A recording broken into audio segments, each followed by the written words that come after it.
In the busy city of Enugu, where yellow buses honked and the smell of roasted corn filled the air, lived a 14-year-old girl named Chinonso Okafor, but everyone preferred to call her Nonso. Nonso was different. She was taller than most people in her street and most children her age.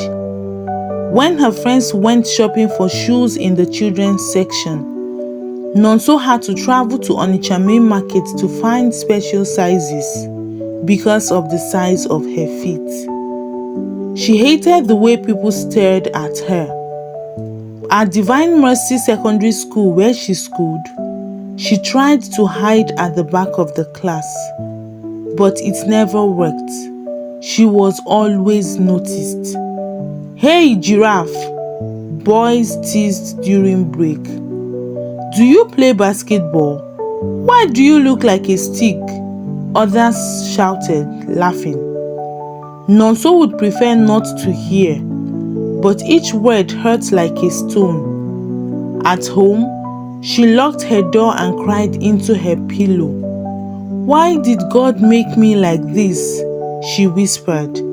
"I wish I could just disappear." Even her younger brothers teased her sometimes. Only her parents, Mr. and Mrs. Okafor, truly understood her pain.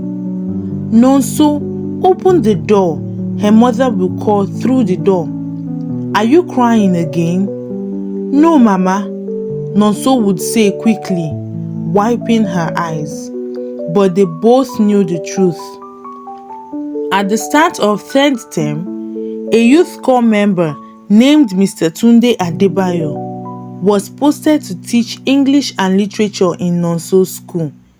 He was tall himself, 6'2", and in his crisp white NYC uniform, he looked sharp and confident. But Tunde wasn't just a teacher. He worked part-time for a modeling agency in Lagos, scouting unique talents for fashion brands. One afternoon, as students left the class, he noticed Nonso walking with her head down, trying to shrink herself by avoiding the stares of her schoolmates. Even in her loose school uniform, her long neck and graceful stride caught his eye. That girl has the perfect runway look, he thought. The next day, Mr. Tunde stopped her after class. "Nonso, please wait. Can I talk to you for a minute?" Nonso froze. Had she done something wrong? "Yes, sir." "I noticed you are very tall," he said warmly. "Do you like fashion? Have you ever thought about modeling?" Nonso's eyes widened. "Sir, people laugh at me because I am tall. They say I look like a stick. How then can I become a model?" Tunde smiled warmly.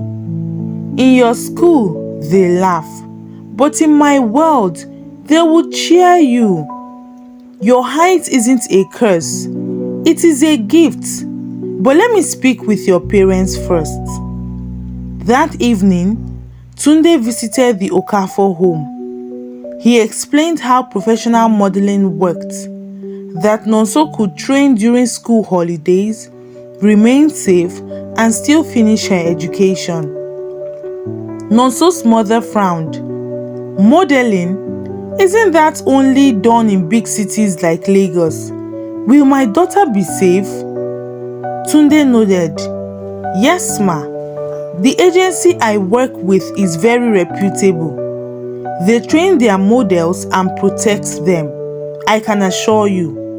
Nonso has a rare look. She could become an international star. Please don't stop her." Her father, who had been quiet all the while, just listened. He had seen how unhappy Nonso was. Finally, he said, "If this will make her happy, let us try it." When Nonso heard their decision, she ran to her room, her heart racing, both with excitement and uncertainty. By mid-holiday, Nonso enrolled at Elite Faces Modeling Academy in Lagos. Her life began to change very fast. She learned to walk with books balanced on her head for special posture. She practiced runway turns in front of long mirrors. She took lessons on camera angles, poise, and grooming. She learned to eat well, not to lose weight but to stay strong and healthy. At first, Nonso still slouched, but her trainers encouraged her every day. Chinonso, shoulders up. Own your height. Your long legs are your power. Use them. Slowly, she began to believe them. For the first time, people were praising the very thing she once hated. She also made friends. Amaka from Anambra, who had very dark skin and once bleached it, and Aisha from Kano, who thought her nose was too big. The trainers told them all, your difference is your beauty, and your beauty is in your difference. Every evening, Nonso phoned home. Mama, they are teaching me to walk like a queen. She laughed. Her mom always replied, you have always been a queen, my daughter. After 6 months of training, Nonso went for her first casting call. It was for a new clothing brand that wanted fresh African faces.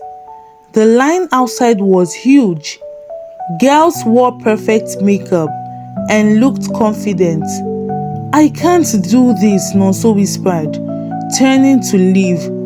But Tunde, who had escorted her, squeezed her shoulder gently and said, remember, you are not here to be like them. You are here to be you. When Nonso finally walked onto the runway platform, the judges went silent. The creative director leaned forward and said, wow, who is that girl? Look at those proportions. She was picked instantly. When the campaign photos came out, they went viral on Instagram and all social media platforms. Nonso's face was on billboards, fashion blogs, even TV commercials. In just 2 years, Nonso signed with a top international agency. She worked in Milan, Paris, and New York, wearing designs from world-famous brands. Magazines called her the Nigerian gazelle with the unforgettable walk. Back in Enugu, the same classmates who mocked her now boasted, look oh, that's our Nonso on CNN. They begged for selfies whenever she visited. Even her brothers, who once teased her, showed her pictures proudly to their friends. The biggest change, however, wasn't the fame or the money. It was how Nonso saw herself. She no longer cried at night. She no longer wished to disappear. She stood tall and proud because she finally knew what makes you different makes you special. One day, while preparing for a London show, she sent Tunde a message. Thank you, sir. You didn't just give me a career. You taught me to love myself unconditionally. Tunde replied, never forget where you came from and always help the next girl who feels like you once did. Years later, Nonso returned home as an international star. She refused to stay abroad but came home to open a modeling school in Enugu for girls who felt too different. She visited schools and created awareness on body positivity and loving oneself. She always told students, don't hide, stand tall, the world is waiting for you. One afternoon on a visit to Divine Mercy International School, her alma mater, she met another shy, tall girl hiding behind a classroom door. Nonso smiled and walked to her. "Don't worry," she whispered. "I used to hide too, but now I know better. The sky is wide enough for girls like us." And so, the girl who once wished to be invisible became a light for others to see.